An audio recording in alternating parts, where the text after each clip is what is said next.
एक म्हणजे निवडणूक आयोग ज्या पद्धतीने उत्तर देत आहे ती उत्तरं शिंदे असतील भाजप असेल यांना ती एक्सेप्ट आहे आणि अशीच दिली पाहिजे हेच तर सांगणं आहे, हे पक्क आहे. आणि त्यानंतर नियतीने घडवलेलं शिवसेना मातोश्री हे गणित आहे. हे गणित कोणी बदलू नाही शकत. आणि त्याच्या समोरच आणून जर बॅनर लावला असेल तर 100% मातोश्रीच्या शिवसेनेचाच महापौर बसेल. हे तुम्ही नियतीने घडवून आणलंय. महायुतीमध्ये सुद्धा ही रस्सीखेच पाहायला मिळते. कुठेतरी शर्यतीत आपणही आहोत असं शिंदे सांगतायत, कारण भाजपकडून बैठका सुरू आहेत, मुंबईत सुद्धा बैठका सुरू आहेत. महापौर भाजपचा होईल असं एकंदरीत म्हटलं जातं. निखिल शिंदेचं तेव्हा महायुतीमध्येच एकमत नाहीये असं एकंदरीत दिसतंय. नाही, मुळामध्ये भारतीय जनता पार्टीचं एकंदर जर आम्ही 1982-85 पासूनची जर वाटचाल पाहिली तर ते स्वतःपुरतेच जगतात. त्यांना स्वतःपुरतंच सगळं हवं असतं.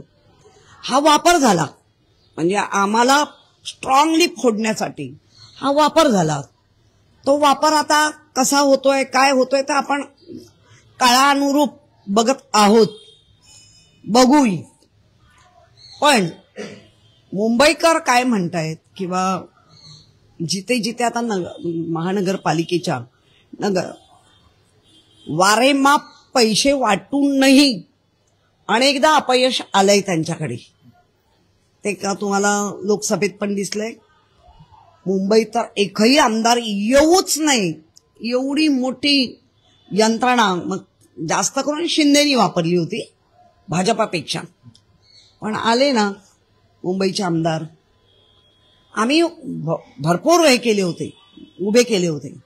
पण त्या भरपूरमध्ये जे आता बाहेर येत आहे सगळं, निवडणूक आयोग हा आता भाजप आयोग असं वाटायला लागलेलं आहे. त्यामुळे ठीक आहे, युद्ध निवडणुकीचं आहे, त्याप्रमाणे आम्ही जिंकू. दहीशाही मराठीच्या माध्यमातून एक सर्वे करण्यात आलेला आहे. त्यामध्ये सर्वाधिक जागा किंवा सर्वाधिक जे संदेश आहेत ते कुठेतरी भाजपला पाहायला मिळते. भाजप पहिल्या नंबरवरती, दुसऱ्या नंबरवरती ठाकरेंची शिवसेना पाहायला मिळते. अधिक पसंती मुंबईमध्ये भाजपला दिली जाते असं या सर्वेतून दिसतं. नाही, ठीक आहे, कारण भाजपचा जो याच्यावरती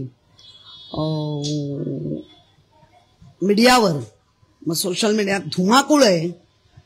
आम्ही ऍक्च्युअल जेव्हा निकाल लागेल, कारण भाजपला कायम स्वप्न पडतायत आणि ती त्यांच्या ताकदीने ते पुरी करण्याचे प्रयत्नही करतात. पण बघू आपण, कारण बरंच पुलाखालून पाणी गेलेलं आहे. आम्ही येणारा काळच आता ठरवेल. या सर्वेत असंही दाखवण्यात आलेलं आहे की मनसे आणि ठाकरे एकत्र आल्यामुळे कुठे फायदा हा जास्त होताना दिसत नाहीये. सर्वेमध्ये असं पण दिसलंय, म्हणजे आता तुम्ही सांगताय तसं अजूनही 2 सर्वे आलेत. उलट मनसे, शिवसेना आणि बाकी असे एकत्र आले तर मात्र 70-75% फायदा आहे.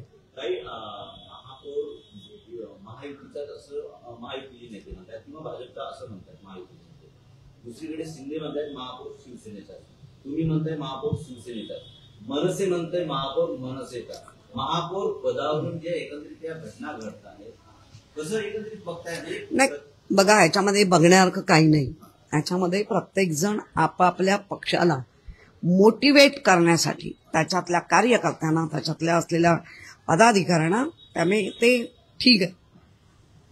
आजपर्यंत शिवसेना उद्धव बाळासाहेब ठाकरे यांचाच महापौर बसलाय, त्यामुळे तोच बसेल हा आत्मविश्वास आहे. कालच्या एकंदरीत घटनेनंतर महाविकास आघाडीच्या प्रेसनंतर किंवा मनसे, शिवसेना आणि इतर महाविकास आघाडीचे नेते मुख्य निवडणूक अधिकाऱ्यांच्या भेटीला गेले होते. त्यानंतर आशिष शेलार म्हणतात, जब सारा विपक्ष एक हो जाए तो समजो राजा ईमानदार है. चांगलं आहे, म्हणजे त्यांना ते चांगलं शिकवलं की स्वतःची पाठ स्वतः थोपटून घ्या.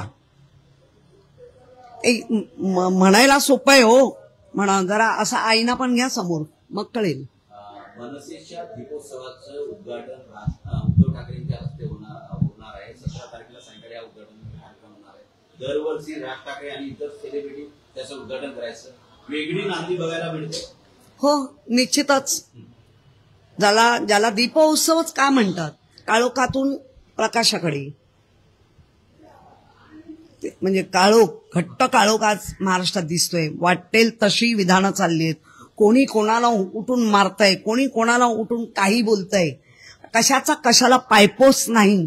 घरचे संस्कार घरातच ठेवून निघतात की काय, असा प्रश्न आता प्रत्येकाला पडायला लागलाय. त्यामुळे काळोखातून प्रकाशाकडे वाटचाल आहे. याला जोडून एक प्रश्न घेतो. खरं तर गेल्या वर्षी जो दीपोत्सव करण्यात आला होता त्यावरती शिवसेना ठाकरे गटाकडून आक्षेप घेण्यात आला होता. मात्र यंदा ठाकरे गट आणि मनसे एकत्रित या दीपोत्सवामध्ये दिसणार आहे.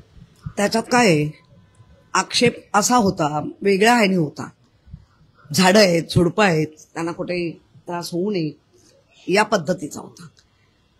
इतके 37,000 कोटी भ्रष्टाचार झालाय आणि ती व्यक्ती जेलमध्येच जायला पाहिजे. सांगणारी व्यक्ती कोण होती? सामान्य व्यक्ती होती का? ती तर देशाचे पंतप्रधान होते. आणि आठवड्याने काय बघतो ते महायुतीमध्ये उप मुख्यमंत्री झाले. काय खरं काय खोटं काय समजायचं? दीपोत्सव नवनिर्माणाची नांदी घेऊन असं वाटतं. नाही, मुळामध्ये दीपोत्सव हा सगळ्यांच्या आनंदासाठी असतो. नांदी विजय हा त्या प्रत्येक कार्यकर्ता आणि खऱ्या मार्गाने चालणाऱ्या लोकांसाठी आहे. खोट्या मार्गाने चालणाऱ्यांना काय आहे? काल मुंबई सेंटरला मोठी घटना घडली. फ्रीस्टाईल हाणामारी झालेली पाहायला मिळाली. शिंदेचे समर्थक म्हणजे संचालक मंडळ एससी बँकेच्या बैठकीमध्ये मोठा राडा पाहायला मिळाला. यामध्ये शिंदेचे संचालक मंडळ होते तर सदावर्तेंच्या संचालक मंडळांनी शिंदेच्या संचालक मंडळाची धुलाई केली. शिंदेच्या मंडळाची धुलाई केली? सदावर्तेंच्या संचालक मंडळांनी हाणामारी केली शिंदेच्या संचालक मंडळाची. म्हणजे धुतलं कोणी कोणाला? सदावर्तेंनी धुतलं, कपडे फाटेपर्यंत ह्यांना धुतलं. अरे बापरे. बस ताई, काल हर्षवर्धन सपकाळ हे ना बैठकीत उपस्थित होते ना पत्रकार परिषदेला होते. आता त्यांची दिल्लीमध्ये काही बैठक होती, त्या कारणास्तव काँग्रेसचे इतर 2 नेते उपस्थित राहिले. मात्र राज ठाकरेंची महाविकास आघाडीशी असणारी जवळीक ही काँग्रेसमध्ये अस्वस्थता निर्माण करणारी आहे. काँग्रेसमध्ये 2 मतप्रवाह आहेत आणि आता ठाकरेंच्या शिवसेनेकडून तुमच्या पक्षाकडून सुद्धा काँग्रेसच्या पक्षश्रेष्ठींशी बोलण्याची तयारी सुरू करण्यात आलेली आहे. राज ठाकरे यांना महाविकास आघाडीत सामावून घेण्याकरता हे प्रयत्न आहेत का? काँग्रेसची समजूत नाही, मुळामध्ये ज्या पद्धतीने अगदी पाठचा पण इतिहास सांगायला पाहिजे. उद्धव बाळासाहेब ठाकरे किंवा बाळासाहेब ठाकरे यांनी कायम जिथे जिथे महाराष्ट्राचं हिताचं आहे, जिथे जिथे मुंबईच्या हिताचं आहे, तेव्हा काँग्रेसला मदत केलेली आहे. अगदी आज मिलिंद देवरा ज्या पद्धतीने मिरवतायत, त्यांच्या वडिलांना महापौर बनवणारा माझ्या पक्षाचे पक्षप्रमुख म्हणजे शिवसेना प्रमुख यांनी बनवलं. नाही त्यांची काय ओळख असती. त्यामुळे काँग्रेस बरोबर बोलणं करणं गरजेचं आहे, कारण आपण एकत्र आहोत. त्या आता काँग्रेसच्या जे श्रेष्ठी आहेत, मग दिल्लीच्या असतील, महाराष्ट्राच्या असतील, त्यांनी ह्याचा साधक बाधक विचार केला पाहिजे असं आम्हाला वाटतं. महाविकास आघाडीच्या प्रेसमध्ये ज्या देवान दवे या व्यक्तीचा उल्लेख करण्यात आला होता, ऍडिशन आणि डिलिशन हा व्यक्ती करतो, हा भाजपचा पदाधिकारी आहे. भाजपचा पदाधिकारी असल्याचं त्यांनी मान्य केलंय, पण बाकी सर्व पुरावे त्यांनी खंडन केलं. तर त्यांना खोटं बोल, रेटून बोल हे त्यांची हातखंड आहे. त्यामुळे बघू आता काय. कायदा तर बराचसा गुंडाळून ठेवल्यासारखा दिसतोय. त्यामुळे राज ठाकरेंनी जे आरोप केले की खरे आहेत ना ते, खोटे केले का?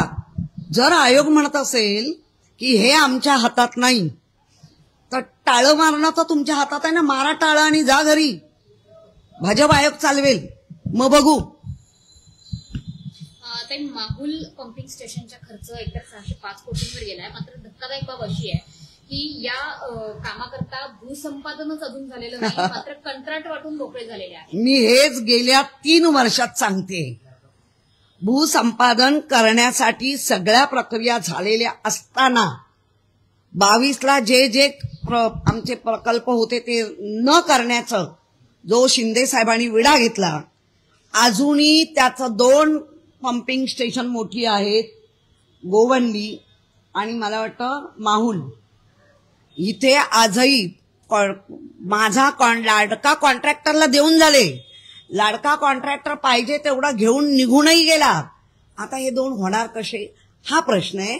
आणि जे मुंबईचं तुंबईकरण होत आहे त्याच्यामध्ये जास्त ते हे लाडके कॉन्ट्रॅक्टर असल्यामुळे होत आहे.